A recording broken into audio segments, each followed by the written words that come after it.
Assalamualaikum warahmatullahi wabarakatuh. Selamat pagi semuanya, apa kabar? Kabar baik tentunya. Pada bab 5 pertemuan yang pertama di semester 2 ini kita akan membahas materi muhkam dan mutasyabih. Baiklah, kita buka materinya. Ini muhkam dan mutasyabih dalam ayat-ayat Al-Quran.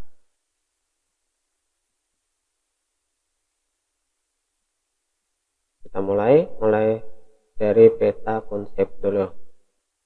Dalam peta konsep, muhkam dan mutasyabih ini dibagi menjadi 5 bagian untuk pembahasannya nantinya. Kita mulai pengertian muhkam dan mutasyabih. Jadi kita pembahasan untuk hari ini pengertian muhkam dan mutasyabih.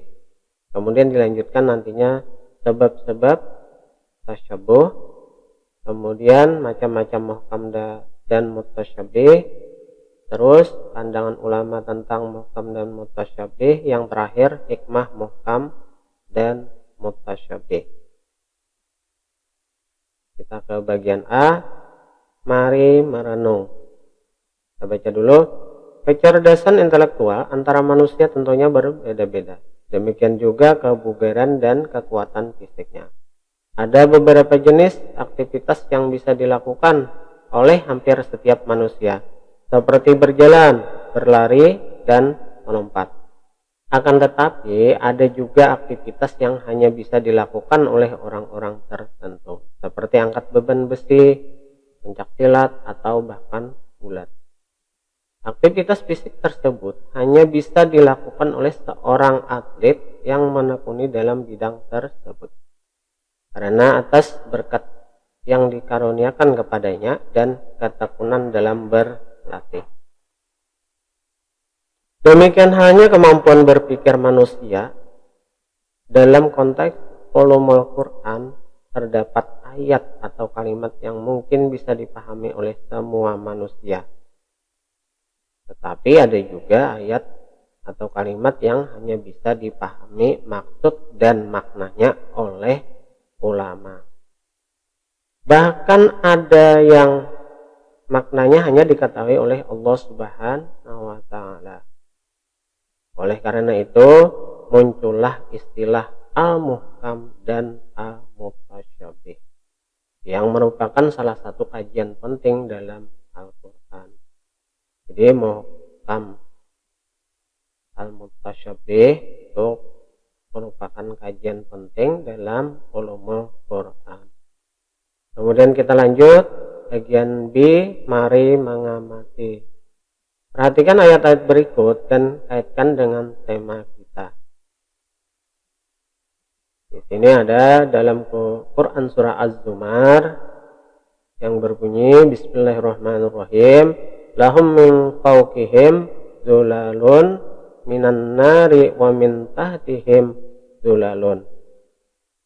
Artinya di atas mereka ada lapisan-lapisan dari api dan di bawahnya juga ada lapisan-lapisan yang disediakan bagi mereka.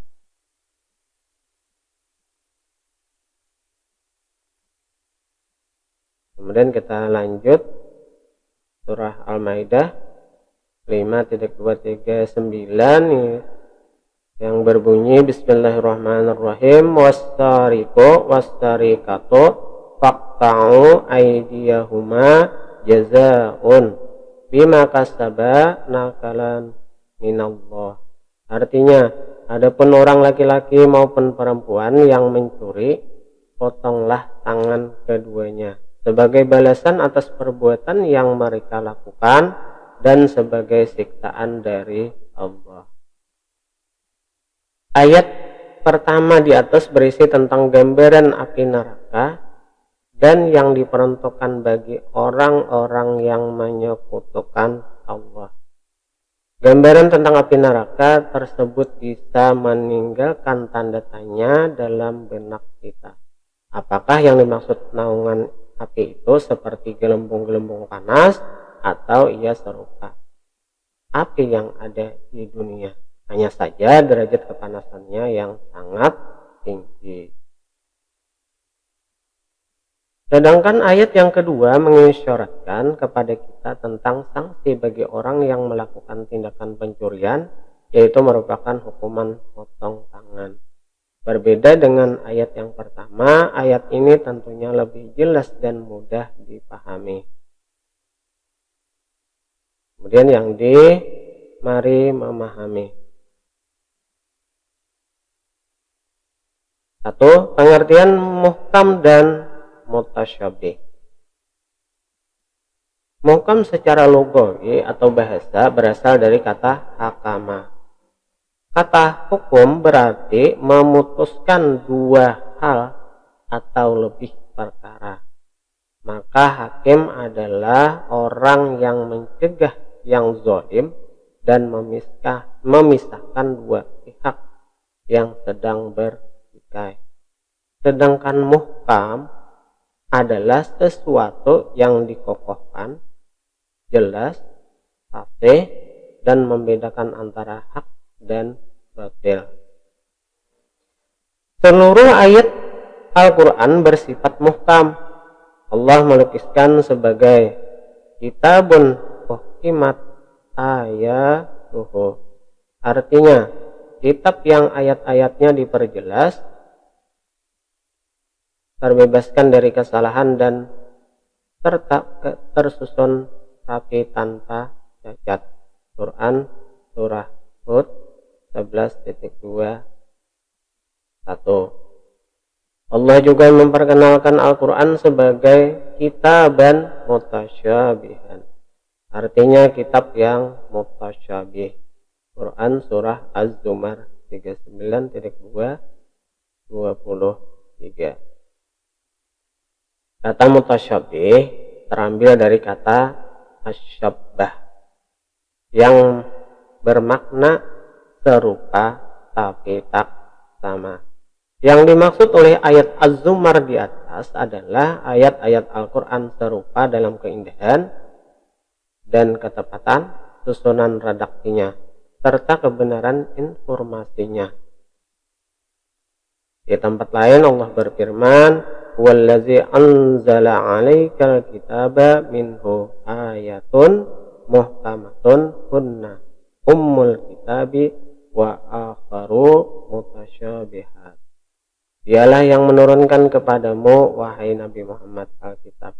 Ada di antara ayat-ayatnya yang muhkamat dan ada juga selain itu yang mutasyabihat. Al-Imran 3.27.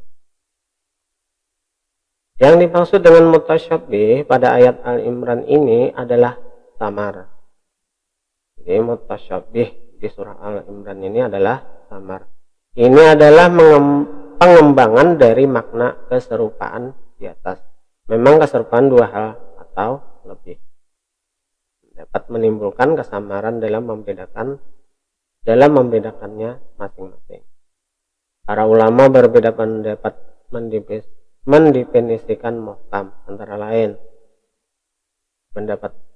perbedaan pendapat para ulama pada muhkam, ayat-ayat muhkam. Ayat yang diketahui maksudnya baik karena kejelasan redaktinya sendiri maupun melalui takwil penafsiran. Kemudian yang kedua, ayat yang tidak dapat menerima kecuali satu penafsiran. Jadi satu penafsiran saja ada ayatnya. Kemudian yang ketiga, ayat yang kandungannya tidak mungkin dibatalkan. Jadi ada ayat yang kandungannya tidak mungkin dibatalkan atau disebut dengan mansukh.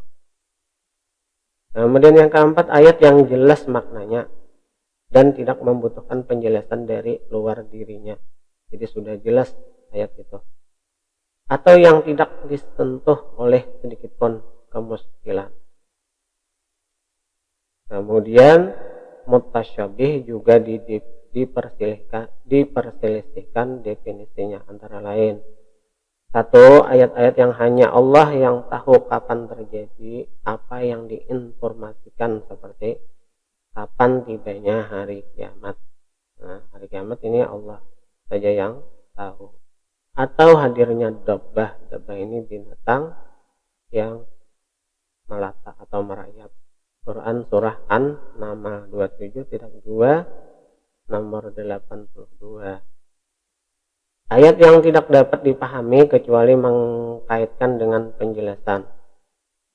Jadi ada ayat yang tidak dapat dipahami kecuali ada penjelasannya.